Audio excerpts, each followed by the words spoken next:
السلام علیکم. زما نوم مظفر شاه دی او تاسو ګورئ ایم پی نیوز.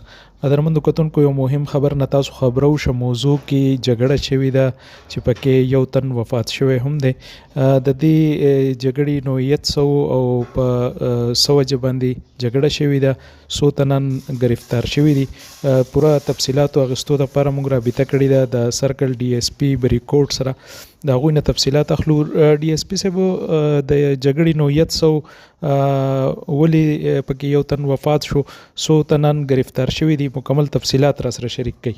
چې دا دو فریقین دي، فیصل ولد ایوب خان سکنه قنبر شموزی او د ضرور ظفر ولد ایوب. دا د دې لالزاده چې دی، دا د فیصل سر دی، د ذکر اتلی د زنانه او تنازیای و چې څنګه رسیدلی. نو دا لالزاده او د زوی بلال دوی به وتوی چې تاسو ولې زمون کار راغلی او بس شروع کړ د پچړو چاکوانو باندې نو وهلی دي.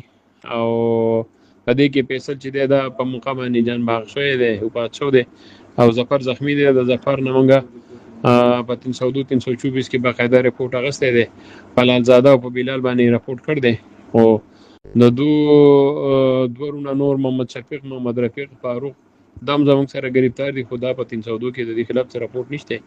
او لالزاده او بلال چې دی باندې رپورټ کړی دی، دا گرفتار دي، دینه چاړه برآمد ده. لالزاده په دې تصویر کې تاسو یې نه د وینو جامې اغوستې دي، او ټول چې دی په موقع باندې گرفتار دي.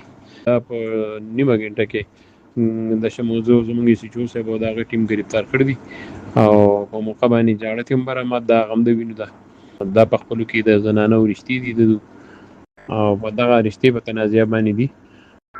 دغه یو بل په چړو وهل دي، او چې د بلال هم زخمی دی او سر 10 د بریکوټ هسپتال کې دی.